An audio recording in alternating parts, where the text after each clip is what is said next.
Alors Jean-Michel, comment ils s'en sont sortis? Bien, bien, bien. Bonne première séance, tranquille. La prochaine fois, on va attaquer les choses sérieuses en mer. Nickel. Super. C'est génial, hein. Qu'est-ce que t'as fait donc? Plein d'exercices. Lesquels? Pour enlever l'eau de mon masque, pour si jamais mon détendeur s'en va, pour le rattraper, pour si jamais mon camarade ou mon collègue a un problème avec il a plus d'air, je lui prête mon détendeur de secours. On l'a fait une pirouette, on l'a appris à réguler notre montée et descente. Et voilà. Voilà, fin du programme. Interro. Après avoir passé avec succès toutes les épreuves imposées, ils doivent maintenant faire 4 plongées en mer pour valider le brevet de niveau 1. Nos jeunes étudiants ont grandi à Saint-Martin mais n'ont jamais pratiqué la plongée sous-marine. Et grâce à cette aventure, ils vont découvrir, pour la première fois, le milieu marin qui les entoure.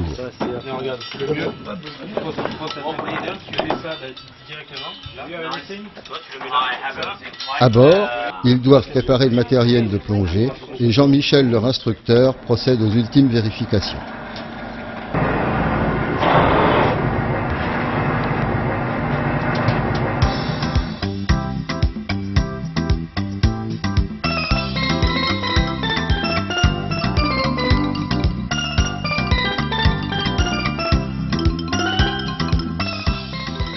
C'est au Rocher Créole que les 3 élèves vont faire leur première plongée. C'est ici également que quelques jours plus tard, ils réaliseront un bilan de santé du récif. Je jette pas l'encre parce que sinon ça va détruire la faune en dessous et la flore. C'est un peu comme si on lançait une grosse bombe sur votre maison. Ça ferait tout bizarre. C'est pour ça qu'on jette pas Les l'encre. bateaux amarrés, c'est le Première briefing. mission, ça va être apnée. Pas le masque bas, on dit, ça t'en revient un ou deux, on va nager un peu là, et on va aller toucher le fond et remonter. J'ai coulé avec ces plombs là. Allez, non, t'as la combi, c'est bon. Arrêtez, je sentais. Dernière épreuve avant l'exploration, nos 3 jeunes étudiants doivent montrer leur aptitude à l'apnée. Mais ce n'est pas sans quelques difficultés. Après quelques essais, enfin, c'est la réussite. Voilà. Il est temps d'aller voir ce qui se passe sous la surface.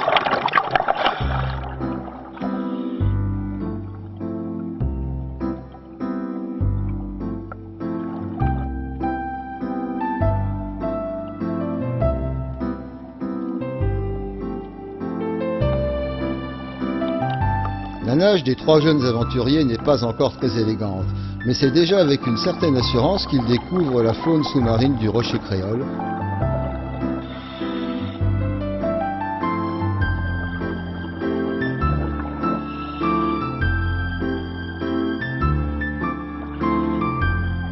Quelques jours après la réussite de leur baptême, pour récompenser nos jeunes élèves, les plongées suivantes se font à Coral Garden, un merveilleux site situé dans la réserve naturelle. Désormais plus expérimentés, ils découvrent les splendeurs de l'architecture corallienne.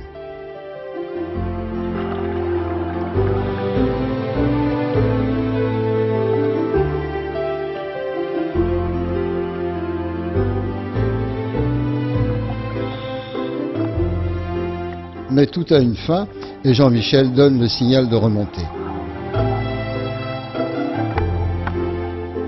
De retour à la base, il remettra à chacun un brevet premier niveau bien mérité.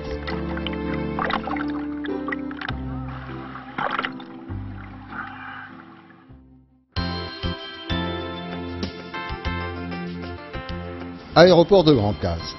Un comité d'accueil attend en provenance de Guadeloupe une personnalité indispensable pour la mission scientifique.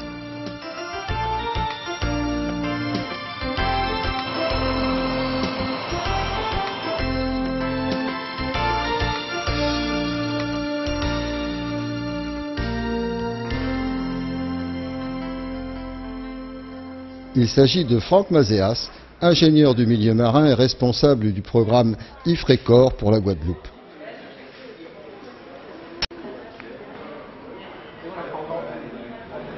L'initiative française pour les récifs coralliens est une action nationale en faveur des récifs coralliens des collectivités d'outre-mer. Elle a été créée dans le but de protéger les récifs et de proposer un plan d'action en faveur de la protection et de la gestion durable des milieux coralliens. C'est grâce au travail entrepris par Zélina, Jean-Michel et Sophie que Franck va mettre en place un programme de surveillance du rocher créole. Les semaines qui ont précédé la venue de Franck Mazéas, les enfants ont appris à plonger et ont également étudié le milieu marin avec l'aide de leur professeur de sciences naturelles. Ici un ver qui se nourrit de corail qu'on trouve qui est très urticant, qu'il ne faut pas toucher.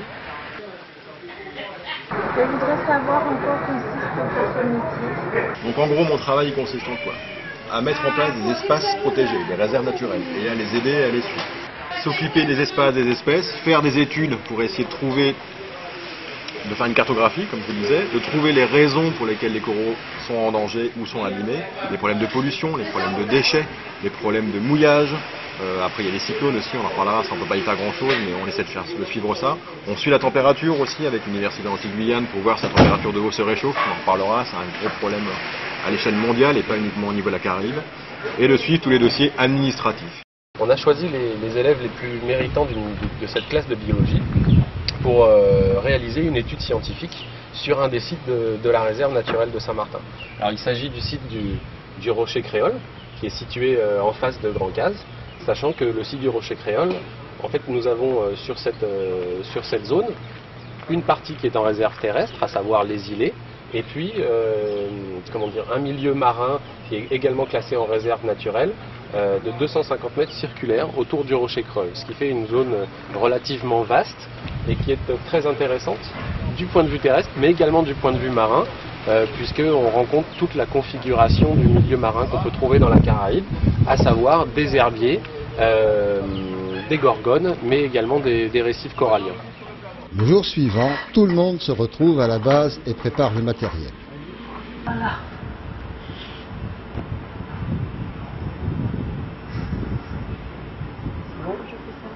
Là, on est en train de faire un transept. À notre disposition, on a un bout. Et à chaque mètre, on a mis un bout de scotch. Après, on va le dérouler sous l'eau dans une zone précise pour observer tous les 1 mètre qu'est-ce qu'il y a. Il peut y avoir des coraux, des herbiers ou du sable. Et après, on va noter tout ça sur notre tableau. Donc les plongées que nous allons faire et les suivis qu'on va essayer de mettre en place, les observations que l'on va faire pendant ces 2 jours qui viennent, on va le faire au Rocher Créole. Le Rocher Créole, c'est une zone particulière, c'est la réserve naturelle marine de Saint-Martin. On a des coraux avec les gorgones également sur toute cette partie. Et ici on a une autre barre rocheuse et là on redescend un tout petit peu. Et puis après on a les zones d'herbiers. Faire un état des lieux de ce qu'on voit sous l'eau, donc des communautés récifales, qu'on appelle des biocénoses, l'ensemble des habitants du milieu récifal. On va voir les herbiers de phanérogames marines, on va voir les coraux, on verra les éponges. Et on va faire un état des lieux, c'est-à-dire un bilan zéro. On va voir où ils se positionnent et quelle est un peu leur importance. Et l'objectif de cette mission, c'est de poser ça à un moment donné et de revenir quelques mois après. Et régulièrement, de faire ça 3 à 4 fois par an pour voir l'évolution. Quand on aura fait la manip aujourd'hui et demain, on pourra revenir dans 4 mois et on verra si ça commence à évoluer. Si ça se trouve, ça va évoluer dans un sens positif, c'est-à-dire qu'on aura plus des herbiers de phanérogames, plus de densité de plants, ou des coraux qui étaient morts, qui deviennent vivants, ou des biocénoses qui augmentent en taille et qu'on observe de plus en plus. Au contraire, on aura peut-être une dégradation, c'est-à-dire que les coraux qu'on avait repérés vivants aujourd'hui et demain, dans 4 mois, seront morts. Les herbiers qu'on avait vus très denses seront beaucoup moins denses. Donc on pourra conclure, dès la première conclusion, on pourra déjà avoir un avis dans 4 mois, savoir quelle a été l'évolution de l'état de santé de récifs et des habitants du récif, donc des phanérogames, des éponges, de ce qu'on va observer, sur une durée de 4 mois. Sur place, après avoir reçu toutes les instructions nécessaires, Sophie prépare les plaquettes d'écriture sous-marine pour noter les informations observées en plongée.